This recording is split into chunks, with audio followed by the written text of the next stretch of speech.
J'ai connu tout simplement par mon mariage. Je suis arrivé là en 1964. J'avais 31 ans. C'était un vulgaire étang, une surface d'eau, pas abandonnée, mais c'était pas du tout aménagé. Donc on le voyait tout à fait différemment, quoi. Mais je ne voyais pas à cette époque, personnellement, la possibilité de faire quelque chose, quoi. Il n'y avait rien, il y avait des gens sur la plage. Avant que ça soit aménagé, on a même fait une fête. Oh, il n'existe plus maintenant de grosses chaînes qu'il y avait sur la plage. Et il y avait plein de gens.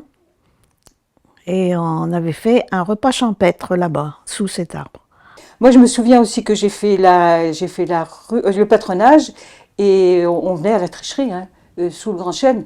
On allait aussi dans le bois faire ramasser des fougères et puis on faisait des espèces de... Oui, les sœurs nous apprenaient à faire peut-être bien des petites chaises ou des choses comme ça.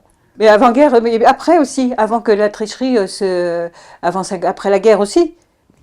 Voilà, non, il n'y avait rien. Il y avait la route actuelle qui allait au Bois-Triot, au-delà là, de la tricherie.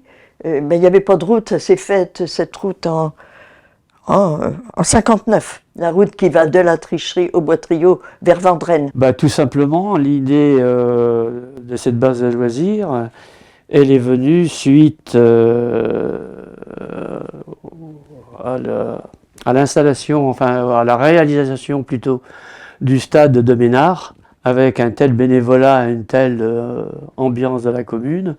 Et l'idée est venue là du frère Colombel, toujours le même, qui vient me voir et qui me dit il faut que l'on fasse quelque chose à l'étang de la tricherie. Il a été très long parce qu'il a fallu discussion sur discussion avec le propriétaire et en même temps le locataire, parce qu'il y avait la société Jeannot qui louait le lac pour faire ses essais, et puis le comte qui était propriétaire, quoi.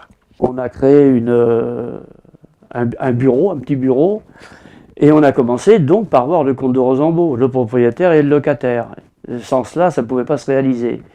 Et donc après, mon Dieu, on a formé le bureau, on a déposé des statuts, et on a commencé, on s'est dit il faut y aller tout de suite. Alors, sans aucune étude de marché, sans plan de départ, ni financier, rien du tout. On s'est dit, dans notre tête, on va faire ça, ça, ça et ça. On avait déjà prévu faire une plage, une piscine dans le lac, bien délimitée, et puis la pêche à la ligne, et puis le pique-nique.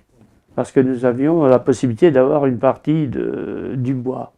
Donc, vraiment, c'était la journée familiale. Les gens venaient avec... c'était ça dans notre tête. Les gens venaient passer la journée avec le pique-nique, profiter de la baignade, de l'eau et du bar. Alors, on a demandé les chiffres avec les euros et compagnie. Moi, j'y comprends plus rien. Je crois que c'était 100 000 à l'époque.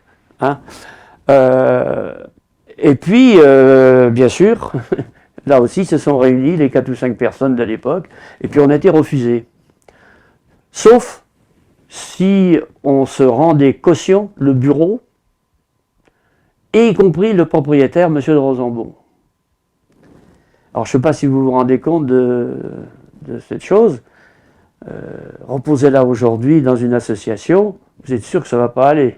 Et dès dans la semaine, j'appelle de Rosambeau, je lui explique, et je lui dis, il faut absolument que vous soyez caution avec nous, sinon, la tricherie, ça s'arrête là.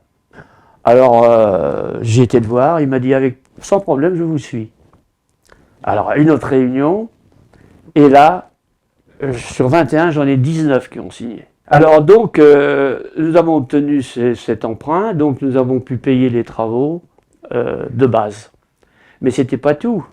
Il n'y avait pas que le curé l'étang, qu'on appelait lac déjà, c'était plus un étang.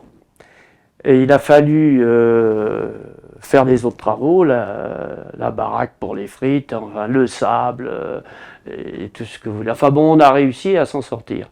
Et donc on a dû ouvrir à l'été 71, je crois, ou 72. Je ne me rappelle pas trop. Je crois que c'est 71. Mais les années 70, pas trop, parce qu'il faut tout mettre en route. Et puis alors, connaître les temps comme il était avant, hein, il y a le nettoyage qu'il a fallu faire, et puis tout, c'était...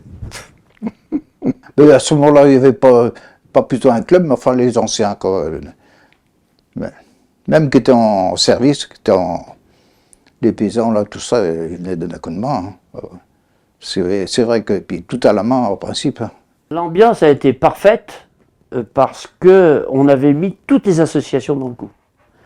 Alors, il y avait une association qui tournait très bien, la Société de musique, ils ont été jusqu'à 80, 100, avec une vingtaine de majorettes, avec 600, 700 habitants quand même.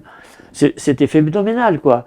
Alors donc, et oui, parce que dans notre esprit, en incluant les associations, en cas de résultat, bien sûr, il y avait redistribution, partage des bénéfices. Hein.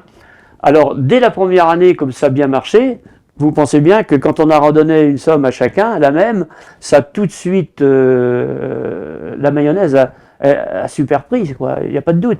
Et il y avait une ambiance formidable, parce qu'on avait eu l'idée aussi, dans le calendrier des responsabilités, un dimanche, un week-end, chaque association. Et cette personne, le responsable, s'occupait de prendre des gens dans son association ou ailleurs, mais peu importe, c'était lui le responsable. Mais je peux vous dire qu'on a été à plus de 20 hein, des week-ends. Personne. Alors donc, ça a bien pris, oui.